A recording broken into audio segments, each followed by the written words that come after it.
Tervist, rahvas! Hakkame jälle pressinki tegema ja seekord teen sellise triibulise kõhutükist. Otsisin sobivat tükki, tahtsin, et eestimaine liha, sõitsin Viimsisse Krossi poodi. Ma ei tea, sattusin mina valel ajal, lett oli tühi, 2-3 meetrit oli ainult roostevaba pinda. Ja mäleta, kas seal oli mingi kana või sea koot ja kogu lugu ja kastides kusagil ei paistnud. Läksin edasi Viimsi lihapoodi või lihakarni ja seal oli üks tükk, selline kolmnurkne kõhuäär ja võtsin selle ära ja lõikasin siis vastavalt sobivad tükid, mis siia vormi mahub. Kuna ta oli selline kolmnurkne, siis üks tükk on natukene lühem kui teine. Aga noh, sai tehtud. Ja siis selle liha ma soolasin sisse ja veel soolasin sisse. Tegin eelsoolamise 5 päeva tagasi. No piisab ka 2 päevast, aga jälle mul oli tegemisi ja ma ei saanud varem ligi. Ja tegelikult see 5 päeva on väga hea. Niisiis, segasin kokku nitritsoola ja keedusoola ja määrisin hoolega need tükid kokku. Ja siis tõmbasin vaakumisse ja panin külmkappi. Ja täna võtsin siis välja ja hakkame tegema. Lõikan lahti, näha, et siin on vedelikku. Ikka sool tõmbab vee välja. Aga näete, milline ilus liha on. See nitrit annab ilusa värvi. Ja teine tükk. Nagu ma ütlesin, et üks on natukene lühem. Sellepärast, et see sattus selline päris kõhuäär olema. Näete, siin selline päris rasvane. No ma ei taht sellist rasvakänkarat võtta lisaks. Ja peale selle, siin oli niimoodi veel kihiti, seda tailiha kihti. Ma lõikasin selle ära, need kihid. Ja soolasin samuti. Soolasin sisse. Tegin eelsoolamise. Ja täna ma plaanin nad kokku liimida. Näete, sellised kihid plaanin siia peale niimoodi liimida, et saame siis taisema singi. No vaatame, kuidas see meil kõik õnnestub. Kõigepealt tupsutan liha natukene kuivemaks.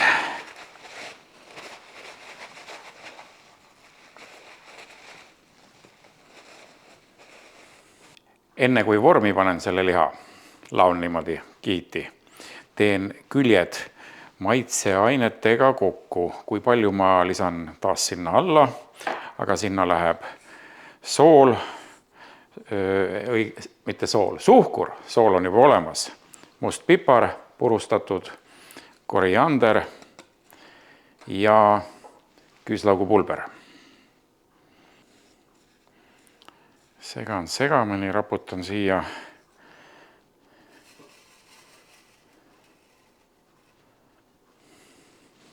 Aga teen kohe servad kokku selle maitseaine seguga.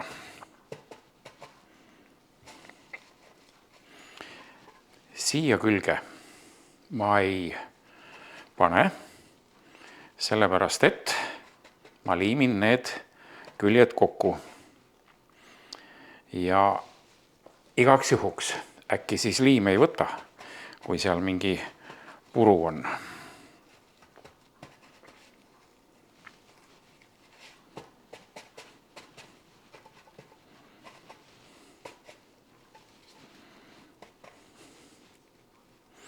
Aga kamara poole võin panna küll.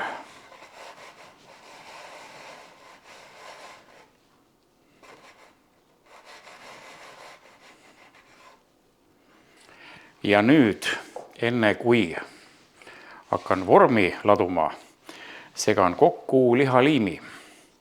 Lihaliimiks on transglutaminaas. Mis asi see on? Guugeldage, vaadake, kust seda saab, guugeldage samuti. Mina ka guugeldasin ja tellisin ja lõpuks saadeti mulle. Väljaspool Euroopa Liitu pidin maksma tollimaksu, ei ole odav, aga sain. Eestis mõni reklaamib ka, aga natukene tutvud, siis selgub, et ei ole. Võib-olla nüüd on, ma ei tea. Seda lihaliimi kasutasin ma viimati, kui ma tegin kalamosaiiki. Liimisin need kalad kokku ja seisis ilusasti koos. Lihaliimi võib raputada otse pulbrina liha peale ja panna lihad kokku. Aga võib teha ka sellise veega lahjendada. Telefon. Helistan pärast tagasi, sõber on haiglas, soovime talle head paranemist. Ta juba paraneb, on juba kodus. Ilmselt tahtis mulle aru anda. Niisiis, kus me jäime? Võib raputada kuivalt, pressida kokku, aga võib ka segada kokku, vedeldada veega. 1 osa liimi, 4-5 osa vett. Ja seda ma praegu teen, külma veega. Ja siis pintseldada sinna kihtide vahele. Näete, ta hakkab kohe paisuma. Laseme tal natukene paisuda. Nii kaua ma siin sätin asjad valmis. Ja siis läheb ladumiseks. Aga hakkame siis ehitama. Nii, taaskord panen sisse tsellulooskile. Nii, kudapidi, sedapidi, liha läheb sedapidi. Eelmine kord ma tegin märjaks, et läheb paremini sisse, aga ei, see ei olnud nii sama lihtne. Ta staatiline jäi käte külge igale poole. Nüüd ma proovin sellist varianti, et ma panen lihatüki siia keskele. Ja proovin ta niimoodi siia vormi sisse sokutada.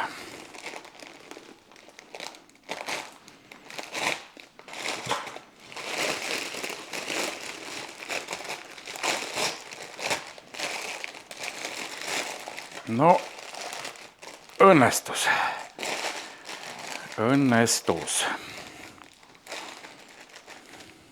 Aga hakkame siis laduma. Nii, näete, liim on paksenenud ja kohe hakkan pintsliga seda määrima.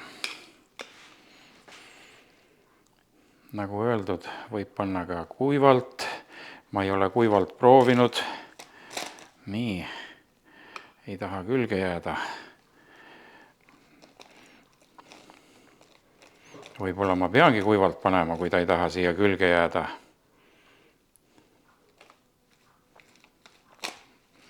No küll ta jääb. Panin natukene vett juurde. Äkki on liiga paks. Küll ta siin toimetab oma toimetamist. Nii, küsimus.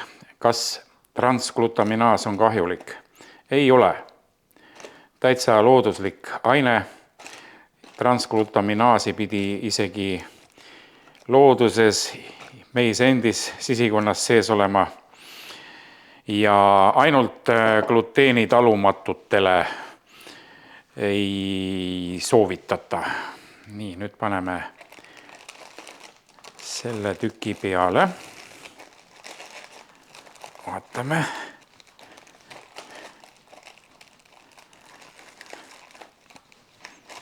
Jälle kihtliimi. Jah, ta oli mul liiga paks enne, sellepärast ei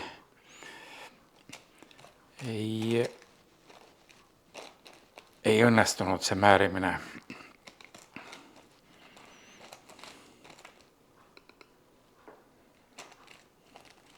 Noh, seekord läks päris hästi. Ta reageerib lihavalguga, liimib kokku. toiduainetööstuses kasutatakse seda üpris laialt. Nii, siin on nüüd selline auk ja mul on mingid tükid, mida ma saan siin kasutada. Lõpuks saab ehitada sellise viisaka singi. Nii, ma arvan, et mul on nüüd viimane kiht. Läheb kohe teine tükk peale. Teine kõhutükk.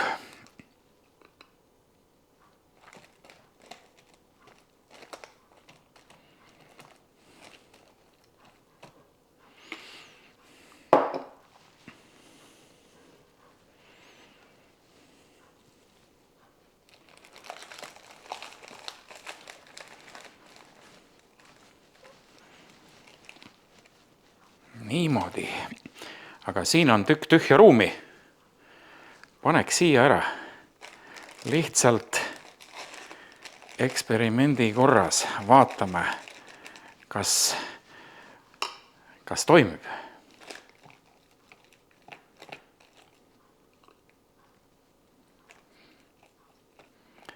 Mul oli kiusatus proovida kuivapulbriga, aga ma ei ole enne proovinud. Ja kohe niimoodi video jaoks ma ei riskinud kuivalt kasutada. Ma kunagi järgmine kord või millalgi proovime kuivalt, vaatame. Nii, ja üks lihatükike on mul veel.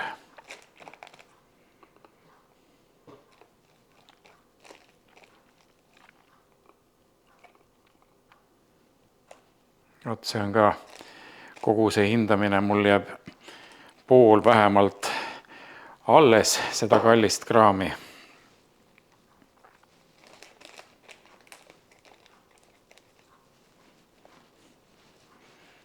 Nii, tehtud. Nüüd pakime kokku.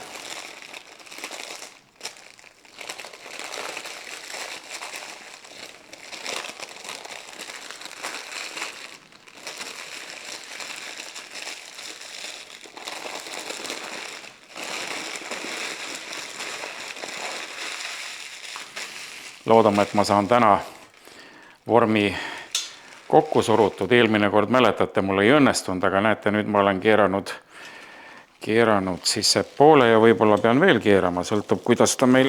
Paneme ühelt poolt kinni.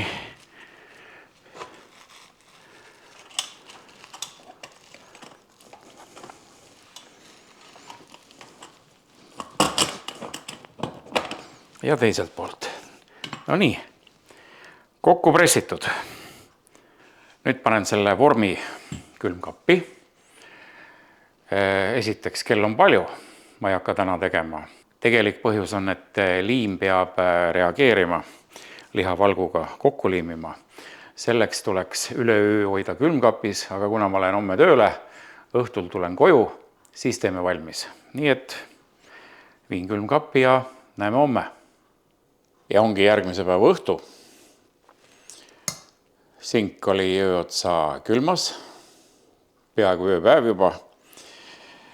Nüüd on ta olnud toas natukene aega, mingi paar tundi ja läheb ahju. Ahi on mul juba sooja pandud, 80 kraadi. Panen termosondi ka sisse. Läks ilusasti nahast läbi, umbes sinna keskele. Ja täna siis teen niimoodi, kohe 80 kraadi ja lasen niimoodi lõpuni. Vaatame, kuidas need temperatuurid tõusevad. Võib-olla 60 kraadi pealt panen auru juurde. Et eelmises singipressi videos rääkisin, et tundub küll, et kuidas see aur siin mõjub. Ümberringi on nagu metallkest, aga mõjub. Aga mõjub, nagu saunalavalgi. Viskad leili, siis on korralik kuumus. Nii et vaatame.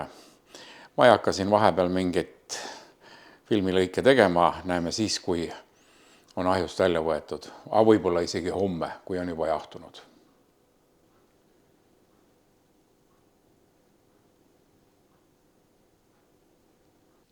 ja ongi käes järgmise päeva õhtu.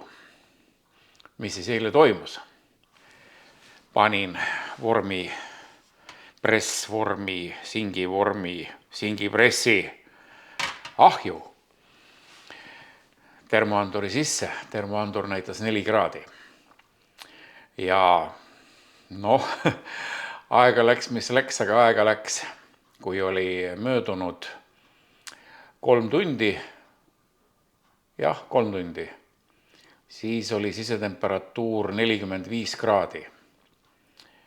Ja ma mõtlesin, et annan väheke hoogu juurde.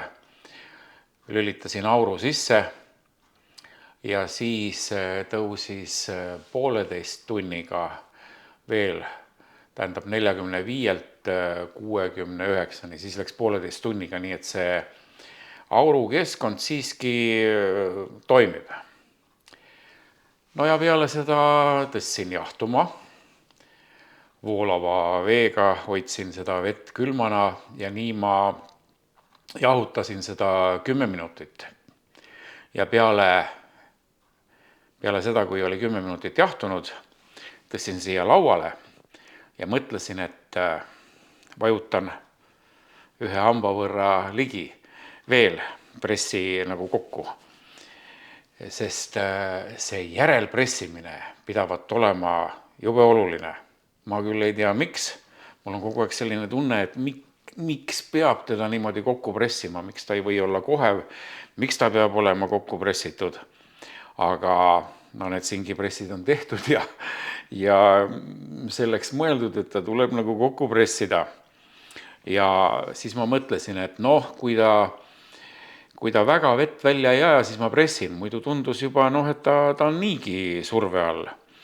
Ja ega ta väga ei ajanud ja ma peab tunnistama, nägin korralikult vaeva, et seda ühte hammast juurde vajutada. Noh, võib-olla ta ei olnud siin nagu kõige otsemalt ja seepärast oli natukene keeruline. Aga siin ta nüüd on. Panin igaks juhuks siia vanni ja näete, ega seda vedelikku siit väga palju välja ei tulnudki. Ja siis oli vorm külmas, nii kaua kuni ma ta nüüd siia tõin. Ja katsume nüüd ta siis lahti võtta ja vaatame, mis sest pullist sai.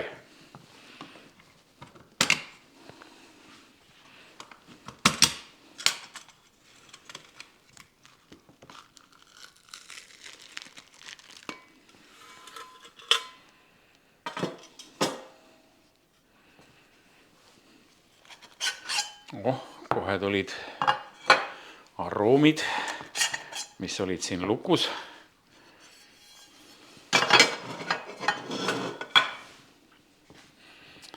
Selline sink.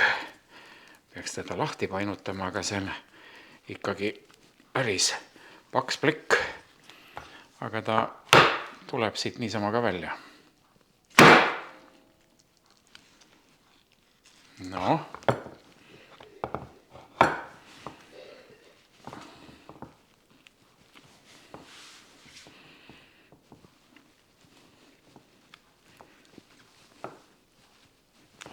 No nüüd peaks tulema.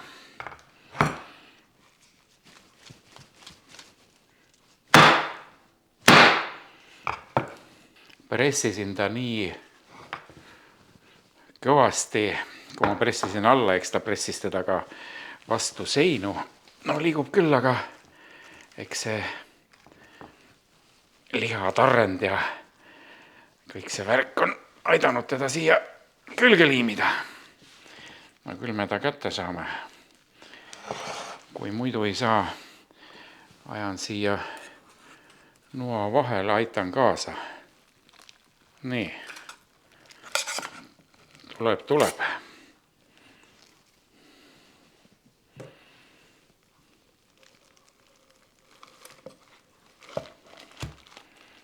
Vot selline klots.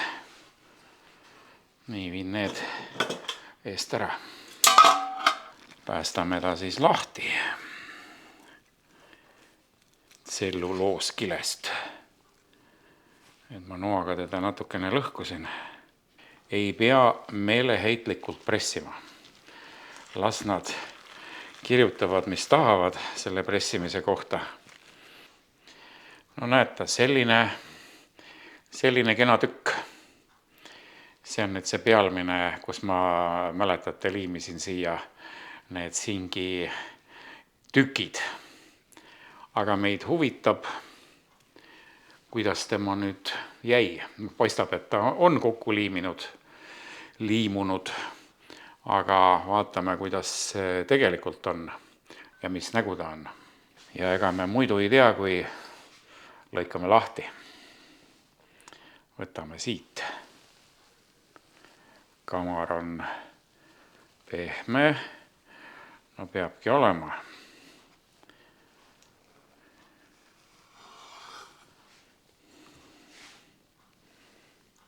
Selline sink.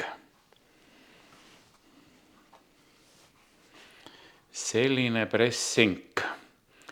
Kahel pool siis peekon ja keskel veel tailihatükid kokku liimitud. Aga vaatame, kuidas see liimitud asi meil õnnestus. Lõikame siit õhukese viilu.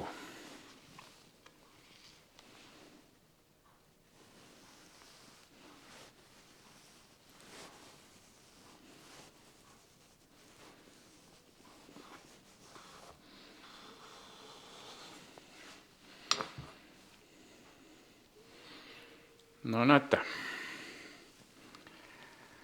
hoiab koos küll. Selline. Singi lõhn. Kohe vaatame, kuidas maitseb.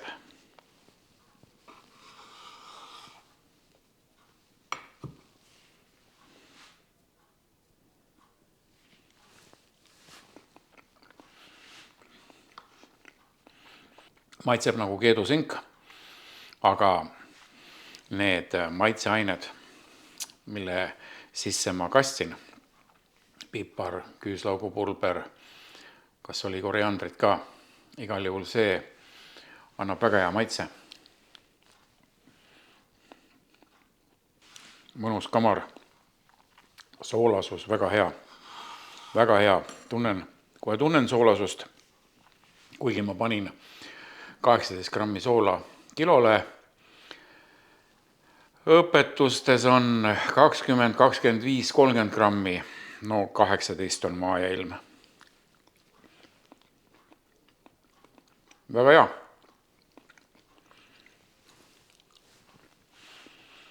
Väga hea. Nii, pööran siia poole, siis on paremini näha. Oot selline vahva sink tükiks ajaks. Eks siit saab jagada ka degusteerimiseks sõpradele ja tuttavatele. Aga avastame seda singipressi veel. Teeme mingeid põnevaid asju ka edaspidi ja järjest paremaks läheb. Järjest rohkem mulle meeldib.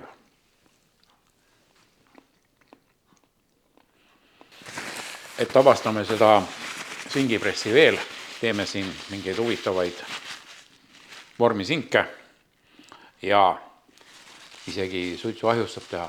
Oot seda tahaks ka proovida. Las suured külmad lähevad üle ja vaatame seda asja. Aga mis siis ikka, soovin teile head ja varsti teeme jälle midagi huvitavat.